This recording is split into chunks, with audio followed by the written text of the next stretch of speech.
présent, nous ouvrons une autre thématique ou alors un autre sujet qui continue de faire couler beaucoup d'encre et de salive, Monsieur André Christophe Fanga, Dr Yantimba.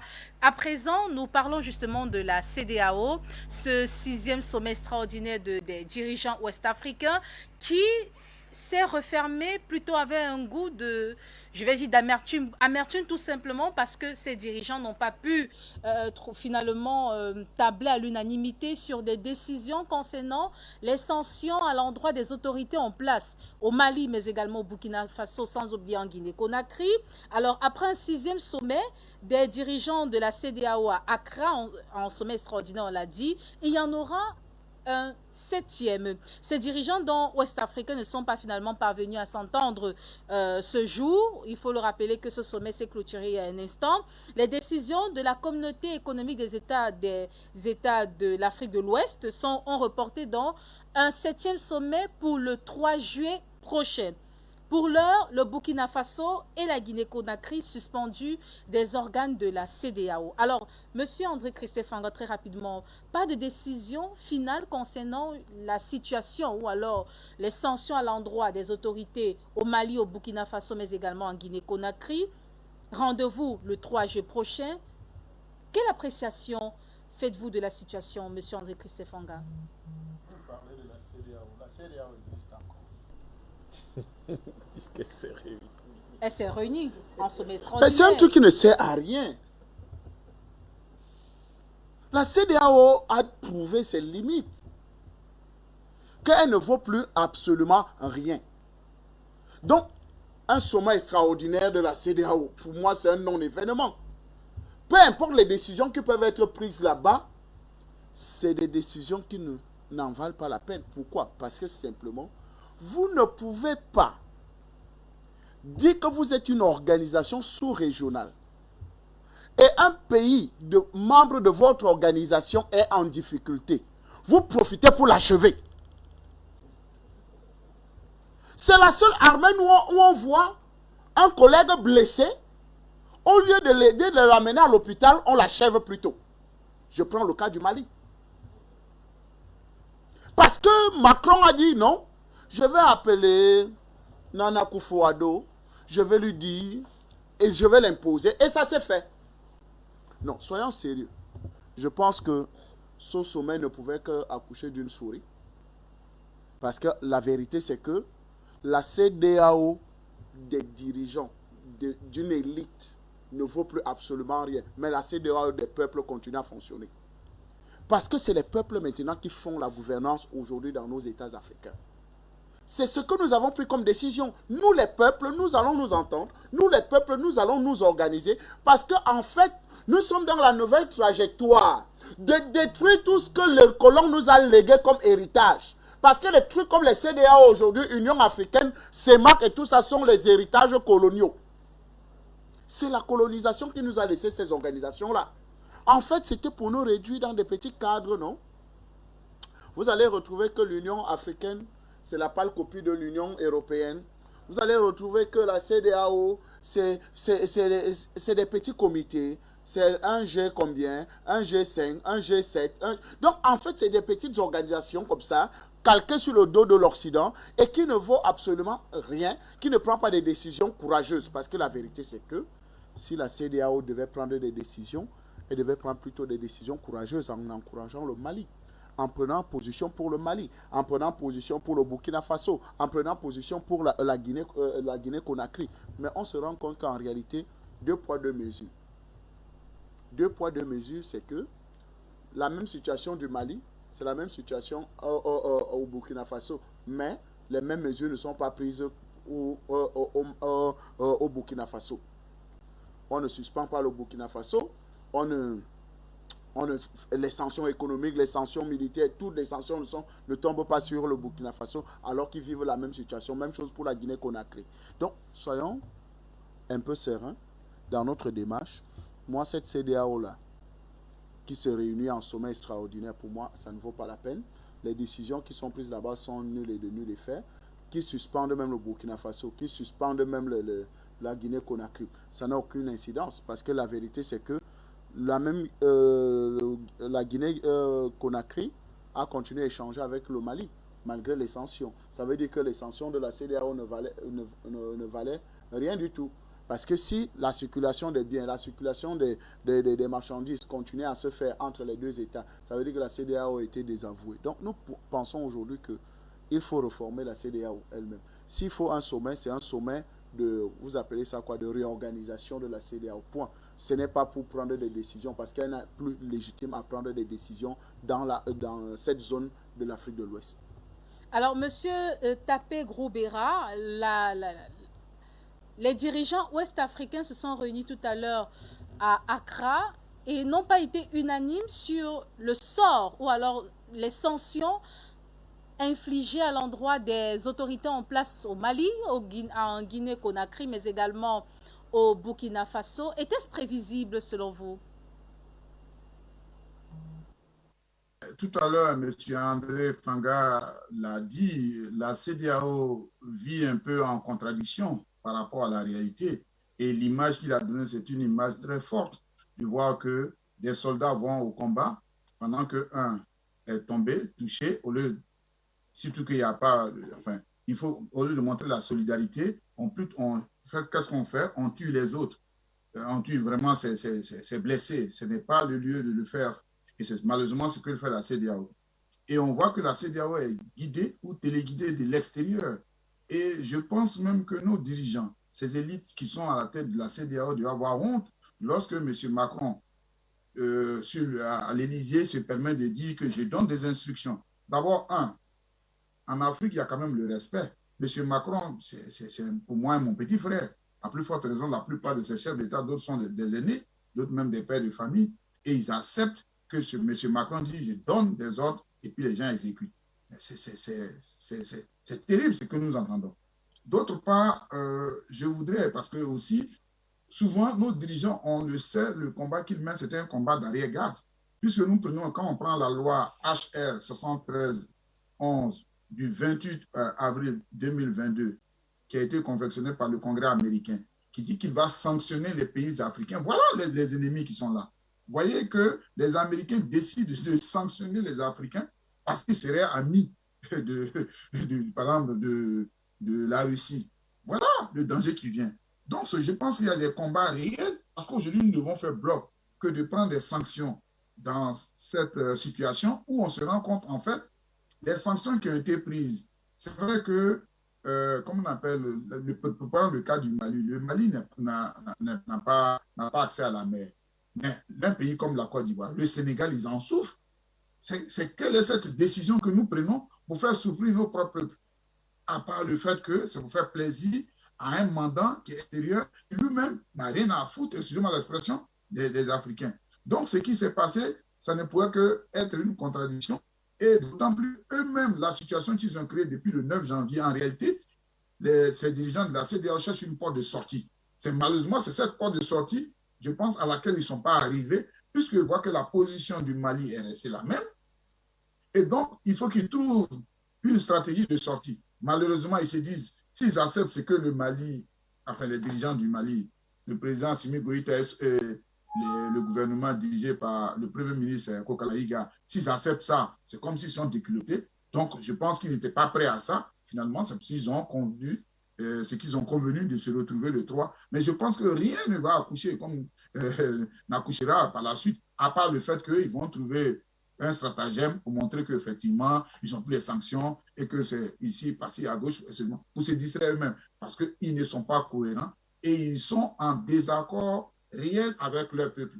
On a vu, permettez que je fasse cette digression, on a vu M. comment on appelle, Macky Sall, qui est étonnamment se retrouve devant Poutine. Et nous, c'est vrai qu'il a tenté d'expliquer une partie du discours, mais où c'est ce qui nous a fait mal, c'est de montrer en fait cette posture de pitié. Oui, on a du blé, on manque d'extra. Nous, on a combien d'Africains mangent le pain tous les jours? Nous avons de la culture chez nous, nous avons du manioc, nous avons un certain nombre de choses. C'est de ça qu'il faut parler. Quand nous parlons aux autres, il faut que nous leur parlons en leur disant, nous on vient, qu'est-ce que vous avez, qu'est-ce que nous on a, qu'est-ce qu'on peut échanger? On ne va pas là pour donner, toujours continuer de tendre la main, oui, etc. Ce discours-là, je trouve que c'est un discours dépassé. Voilà donc cette situation. Je ne sais pas si c'est aussi cet élément-là qui a permis, par rapport au retour de M. Macky Sall qui a certainement, je ne sais pas si c'est ce qui a influencé, mais toujours est-il que nous avons un mal, c'est le mal de nos élites, c'est de nos dirigeants qui véritablement veulent servir à la fois le roi et le peuple. Ce n'est pas possible. Alors, docteur Yantimba, Guinée-Conakry, Burkina Faso, suspendu des organes de la CEDEAO. Y a-t-il matière à craindre ou alors est-ce un non-lieu? Comprenons le contexte pour mieux répondre à votre question. Elle a l'air simple, mais elle ne l'est pas du tout. Elle ne l'est pas du tout parce qu'elle engage la vie de dizaines de millions de personnes et qu'elle place sur le fil de l'histoire un certain nombre d'acteurs dont l'image pourrait paraître extrêmement dégradée sur le long terme ou disons dans les siècles à venir. Mais quelle est la situation du Mali? Quelle est la situation du Burkina? Quelle est la situation de la Guinée? Mais c'est quoi la CEDEAO? La CEDEAO, c'est censé être l'organisation sous-régionale à laquelle ces trois pays appartiennent. Le problème que nous avons, c'est que on aurait dit que la CEDEAO découvre le Mali au moment où le Mali décide de s'engager dans dans une reprise de soi, dans un relèvement de soi qui lui permettrait de mettre fin à une situation grave à laquelle il fait face. Mais où était la CEDEAO quand il y avait le massacre de Bounty? Vous vous en souvenez? Il y a eu ce massacre-là pendant, je crois que c'était un mariage, il y a eu 20 personnes. Où était la CEDEAO lorsque Kidal souffrait? Ce que les dirigeants de la CEDEAO n'arrivent pas à bien comprendre des reproches que formulent beaucoup d'Africains, c'est qu'ils ont l'impression que mais ces gens-là, ils disent n'importe quoi, ces gens nous critiquent, mais sur la base de quoi? Non. C'est que ceux qui regardent, les observateurs, eux, ils sont sur une perspective historique. Ils se disent, mais le Mali n'a pas commencé à exister aujourd'hui. Le Burkina Faso n'est pas entré dans la tourmente hier. Ce qui se passe, c'est que vous avez ces pays qui connaissaient des problèmes depuis de longues années. Dans le cas du Mali, il faut savoir que Serval est là depuis, je crois, 2013. Alors, 2012. C'est en 2012 que les accords sont signés. Et c'est en 2012 Mais 2013 que l'action ou la matérialisation. Oui, mais en réalité, il y a eu des forces spéciales qui sont arrivées quelques jours après, très rapidement. Donc, mais il y avait ces problèmes-là au Mali depuis longtemps. Et tout le monde sait très bien d'où ces problèmes sont venus. Quand on déstabilisait la Libye, quand on détruisait la Libye, la CEDEAO a-t-elle prononcé un seul mot? Pourtant, tout le monde sait que ces gens-là, l'essentiel des armes, tout au moins au début, venait de là. Alors, la CEDEAO se réveille, mais le Mali souffre du franc CFA depuis une éternité. Pourquoi ils n'en parlent pas? Pourquoi ils n'en parlent pas? D'ailleurs, comment faisaient tous ces terroristes-là pour si bien payer ce qu'on appelle terroristes, alors que c'est des Maliens comme tout le monde? Comment ils faisaient ces gens-là pour payer tous leurs combattants, alors que clairement, officiellement, il n'y avait aucune source de revenus? D'où venait l'argent? Ces gens-là utilisaient des francs CFA. Ces francs CFA venaient d'où? Comment étaient-ils financés? Deuxième, autre chose. Mais le Mali. Mais lorsque les soldats maliens, et je vous rappelle que le président actuel a conduit plusieurs missions, lui-même en tant que responsable de l'armée, en tant qu'officier supérieur de l'armée, il a conduit plusieurs opérations et il a été bloqué là où ceux qui occupaient le nord du Mali estimaient qu'on avait installé une nouvelle frontière. On a vu un président malien aller se faire recevoir par un président étranger dans son propre pays. Parce qu'il n'avait pas le droit de franchir une certaine ligne et de s'ouvrir dans une certaine partie de son propre territoire. Le territoire de son propre pays. La CEDEAO était où? C'est ça la difficulté avec nous en Afrique quelquefois. C'est-à-dire que nous sommes sur les détails, les questions essentielles, nous les mettons de côté. Parce que nous sommes peut-être compromis, parce qu'on sait que beaucoup dans cette CEDEAO aujourd'hui sont compromis du fait de leurs appartenances à un certain nombre d'obédiences. On a vu certains présidents aller faire valider d'abord leur projet de société au moment de la campagne électorale à l'extérieur de leur pays avant même de présenter ce projet de société à leurs propres concitoyens. Alors, il y a parfois des choses incroyables que nous ne comprenons pas et disons qu'elles sont incompréhensibles parce qu'elles sont inacceptables et qui font que l'attitude des gens, on peut anticiper sur ce qu'ils sont capables de faire. Ce qui se passe dans la CEDEAO là aujourd'hui, c'est que vous avez en réalité deux camps. Vous avez le camp de ceux qui estiment qu'il est anormal que l'image que Christelle Fanga a prise devienne une réalité et devienne quelque chose qui soit une référence qu'on colle à l'Afrique. Et il y a ceux qui estiment donc de l'autre côté que c'est même ça qu'il faut faire. Parce que de toute façon, ils n'ont pas le choix, ils doivent obéir aux injonctions de certains de leurs maîtres qui peuvent se permettre de dire en Mondovision, je vais appeler la CEDEAO et on va punir le Mali. Et on va punir la Guinée. Et pourquoi on ne punit pas pourquoi on ne punit pas si durement le Burkina Faso? Les gens meurent autant au Mali qu'il en meurt au Burkina et en Guinée. Pourquoi le Burkina, on ne le fait pas? Parce qu'il y a quelque chose dans cette CEDEAO aujourd'hui qui est quand même qui fait problème. C'est que vous ne pouvez pas être une organisation aussi sérieuse. Vous organisez un sommet et vous dites que vous ne vous êtes pas entendu sur les résolutions. S'il faut alléger les sanctions, y mettre fin ou les durcir. Vous avez organisé le sommet, pourquoi alors? Un sommet des chefs d'État, ce n'est pas une rencontre entre deux copains qui ne savent pas de quoi ils vont parler. Un sommet entre chefs d'État, il y a les ministres qui préparent les textes, il y a les ambassadeurs qui les relisent, il y a les conseillers des chefs d'État qui donnent leur accord ou pas, et un sommet a lieu uniquement quand on s'est entendu sur un certain nombre de choses, puisque les résolutions sont déjà prêtes, et que tous les chefs d'État les ont déjà lues.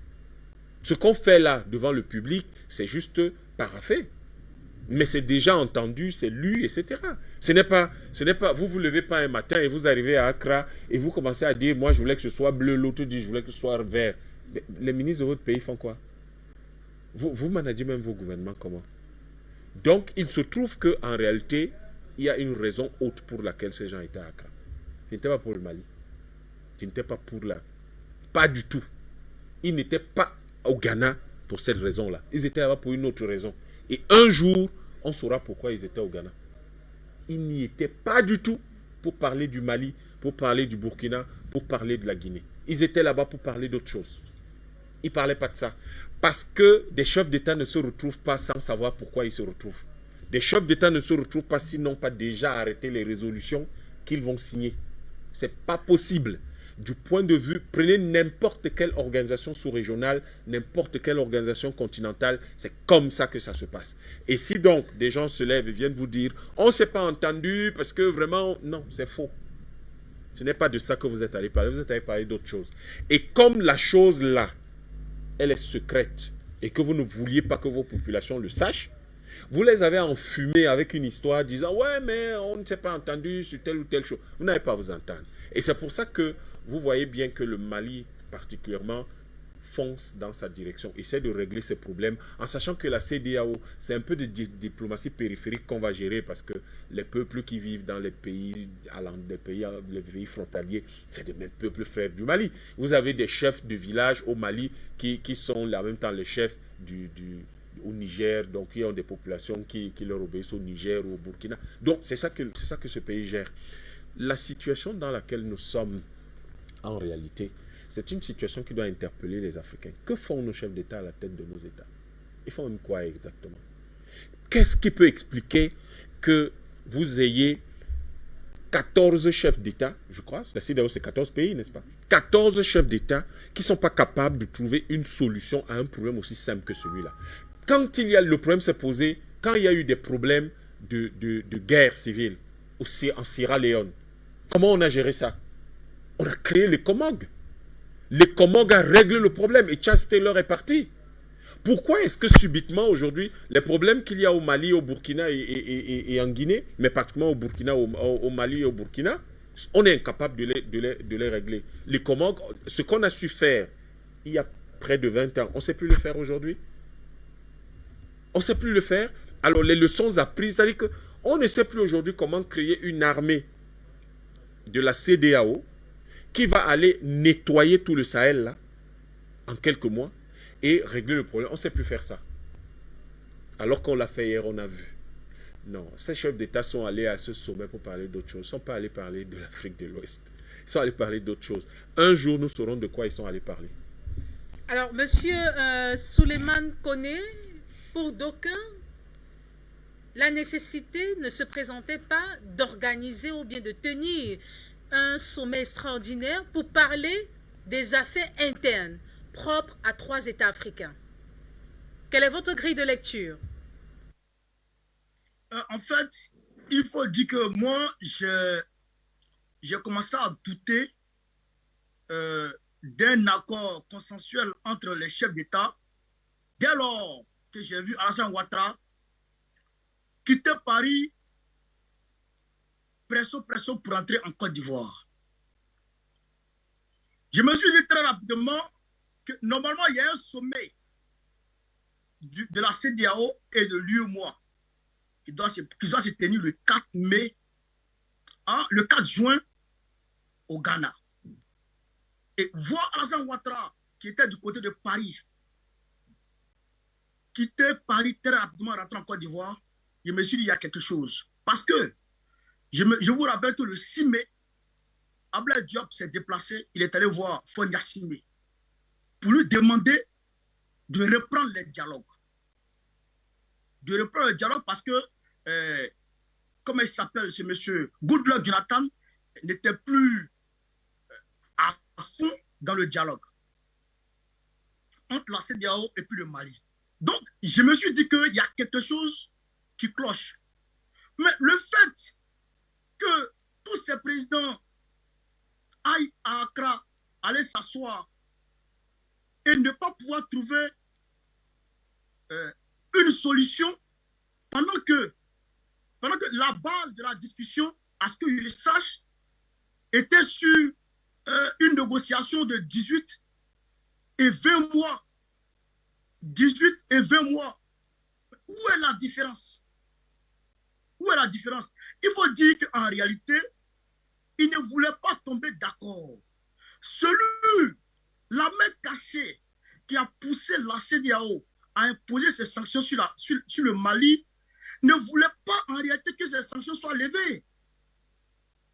Ne voulait pas que ces sanctions soient levées. Je vous rappelle d'ailleurs qu'après que Ablaye Diop soit passé au Togo, 2 jours après, on a attendu pour la première fois que le Togo a été attaqué par des terroristes. Pour la première fois dans l'histoire de cette histoire de terrorisme. Pour la première fois. Et le jeudi passé là, de justesse, il y a un carnage qui a été évité de justesse au marché de Lomé. Il y a un présumé terroriste qui a poignardé un gendarme et qui lui a arraché son arme et qui est allé tenter même de faire mouche en plein marché de Lomé. Donc il faut dire que la main cachée qui est derrière cette affaire, qui a poussé la CEDEAO à imposer ces sanctions sur le Mali, n'est pas satisfaite, ne veut pas que les sanctions soient levées. Vous comprenez? Donc, moi, je pense que c'est cette main cachée-là qui a amené ces gens-là à ne pas tomber d'accord, à s'opposer aux résolutions. Parce que quand je prends au mot le camarade panafricaniste Yantima, mais comment des chefs d'État vont se lever pour aller s'asseoir à un sommet sans avoir au préalable connaissance de ce dont ils vont aller discuter? C'est problématique. Donc, en réalité, il faut dire que la main cachée qui a poussé la CEDEAO et lui et moi à imposer ces sanctions au Mali ne veut pas et mettre tout en œuvre pour ne pas que ces sanctions soient levées sur le Mali. Sinon, 18 et 22 mois, où est le problème? Où est la différence entre 18 et 22 mois? Il n'y a pas de différence. Donc, il faut dire que, comme Alassane Ouattara, comme Macky Sall, je le cite, parce que c'est lui qui est le président de l'Union africaine, comme Macky Sall, comme ce monsieur Nana Akufo-Addo, comme un seul le président, ils sont toujours aux ordres de Paris. C'est une réalité. C'est une réalité. Donc, c'est moi, c'est cette lecture que j'ai faite de la chose. Ils ne voulaient pas que les sanctions soient levées. Et c'est pourquoi ils ont actionné ces personnes-là afin que les sanctions ne soient pas levées. Et c'est pourquoi Alassane Ouattara a tenu à participer à la réunion. C'est ça qui est la vérité. Je peux m'arrêter là.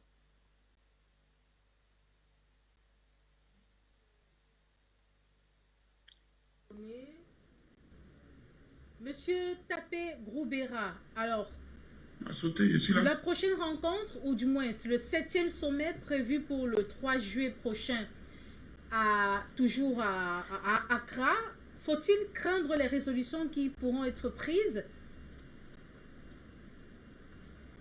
Monsieur Tapé Groubera, vous avez la parole. Oui, oui. Mais ce que je veux dire, c'est que on a déjà pratiquement dit tout cela parce qu'on sait qu'il y a une main cachée derrière. Tout à l'heure, le docteur Yamb l'a dit. Après lui, il y a eu le frère Koné Babo qui a effectivement dit aussi la même chose. Mais comme je l'ai dit, nous sommes en face des gens qui ne sont pas accrochés à leur peuple, qui sont mandatés de l'extérieur. Donc, véritablement, ce qui se passe, c'est que les gens, enfin, les dirigeants, cette élite-là, effectivement, qui est, ce que je veux dire, une élite exogène, ce n'est pas une élite endogène, cette élite exogène, cette élite-là ne pourra pas trouver de solution parce que la solution la plus simple, comme on le démontre ici, c'est d'élever ces sanctions. Je l'ai dit tout à l'heure, la Côte d'Ivoire, pour le prendre ce pays, et le Sénégal, souffrent de ces sanctions. Vous ne pouvez pas vous asseoir sur une branche et la scier. Il y a quand même quelque chose qui pose un problème de sens, de bon sens. Vous voyez? Maintenant, aujourd'hui, comme je n'ai pas parlé au hasard de la loi américaine du 28 avril 2022, ça veut dire que tout est lié. Lorsque il y a le fait que M. Macky Sall aille voir le président Poutine, on voit, et il y a une loi qui est sortie, la loi relative des Américains votée par le Congrès, qui veut qu'on sanctionne les pays africains, et on sait que le Mali se trouve dans l'œil de mire de cette situation, puisque le Mali est vraiment le pays qui est visé, où les dirigeants, effectivement, ils sont en phase avec le peuple, ils sont en phase avec tous les panafricanistes, qui disent aujourd'hui, ce n'est pas que la Russie est le meilleur partenaire, mais pour l'heure, c'est ce que nous avons choisi, et eux et nous, par rapport à nos intérêts, dans l'immédiat, nous avons une convergence. Mais les gens ne veulent pas, ils veulent que nous vivons selon comment on appelle, leur avis. Et véritablement, c'est ça qui pose un véritable problème. Donc, le 3 juillet, je ne pense pas, pour moi, le temps est trop court, nous avons à peine un mois. Le 3 juillet, rien ne va sortir. Évidemment, je suis d'accord avec l'élément qui m'avait effectivement échappé, l'idée du frère, l'idée du frère Koné Babo, quand il a parlé de l'arrivée brusque de M. Ouattara. Autre élément, M. Timoke Meïlé Koné, qui était l'ancien gouverneur de la banque de l'UEMOA. Ce monsieur est actuellement vice-président en Côte d'Ivoire. Donc, comment une institution qui n'a pas de président dans l'immédiat peut vouloir faire une réunion et va prendre une résolution qui est aussi grave comme, d'ailleurs, qui est illégale? Parce que l'UEMOA n'a pas le droit de sanctionner, de bloquer les avoirs d'un pays. Mais malheureusement, comme nous sommes des gens qui dépendent de d'autres qui décident à notre place et que nous avons ces dirigeants qui acceptent cela, véritablement, on s'en fout des lois puisque c'est une mafia et la mafia, elle fait ce qu'elle veut.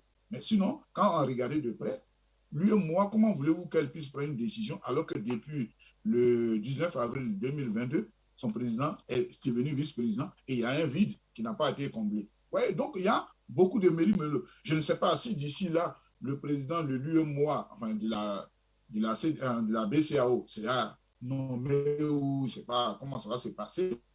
Mais en attendant, je pense que le 3 avril, ça va être encore précipité. Rien ne va s'arrêter. Et je suis totalement d'accord avec le docteur Yang quand il dit que ce sommet-là avait un autre objectif. Peut-être même, moi, je peux dire qu'effectivement, ils allaient certainement pour décider encore de reconduire certainement les mêmes mesures, mais ils se sont rendus compte que, compte tenu de peut-être d'autres contextes, ou bien de d'autres choses, ils se sont abstenus de faire quoi que ce soit parce que sinon, la situation qui était là, c'est une situation urgente, à la fois pour les pays qui ne sont pas, enfin, qui sanctionnent, comme la Côte d'Ivoire pour prendre ce cas, la Côte d'Ivoire et le Sénégal, dont les populations en souffrent. Et on a vu des manifestations des gens partis du Sénégal pour arriver au Mali. C'est la volonté du peuple. Pourquoi est-ce que ces dirigeants-là comptent plus sur leur mandat que sur leur peuple?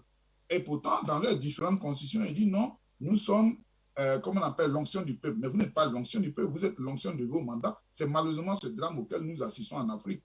Nous pensons que bientôt, il y aura un nettoyage pour qu'à la tête de l'Afrique, nous puissions avoir des dirigeants qui répondent aux aspirations des populations. Voilà, je pense que c'est ce qu'il va faire. Mais sinon, le 3, je ne pense pas qu'il va y avoir quelque chose de nouveau sur les cieux. Parce que la CEDEAO et la BCEAO, par exemple, d'abord, on n'a pas de président. Et la CEDEAO, je pense que ces dirigeants-là ne sont pas prêts à lâcher ce que leur maître leur a dit de faire, c'est-à-dire de continuer de sanctionner le Mali. Et peut-être que aussi le Burkina Faso et la Guinée. Mais les peuples ne vont pas se laisser. Nous allons rester debout pour que ces sanctions-là puissent se retourner sur leur maître parce que nous sommes fatigués. Votre participation, pour votre disponibilité dans le cadre de ce programme. Merci d'être là, merci d'être venu. Merci. Alors, Monsieur André-Christophe Fanga, merci infiniment pour votre disponibilité. C'est moi qui vous remercie, madame. En disant un seul mot aux Africains, nous allons nous-mêmes choisir nos dirigeants bientôt. Ils ne seront plus dictés par Paris ou par Washington. La décision, elle est prise, elle est ferme. Les peuples vont se mobiliser. Et même s'il ne faut plus qu'on ait des chefs d'État, on va voir comment on va nommer ça, ou des rois, ou des empereurs, ou quelque chose, je ne sais pas. On va trouver une formule. Merci, Dr Yantimba, pour votre disponibilité. Je vous en prie, c'est un devoir. Nous avons un continent à développer, il faut être là. Ceux qui pensent que ce n'est pas de la disponibilité, c'est un devoir. Merci d'être toujours là en tout cas. Vous êtes analyste politique, M. André-Christophe Fanga, analyste politique, mais également directeur de publication de la Dépêche de Midi. Merci infiniment aussi à M. Olivier Blé, activiste politique qui était présent justement dans ce programme pour la première thématique concernant la Côte d'Ivoire. Monsieur Okosisi, activiste également, merci d'avoir fait un tour, on va le dire ainsi, sur la télévision panafricaine.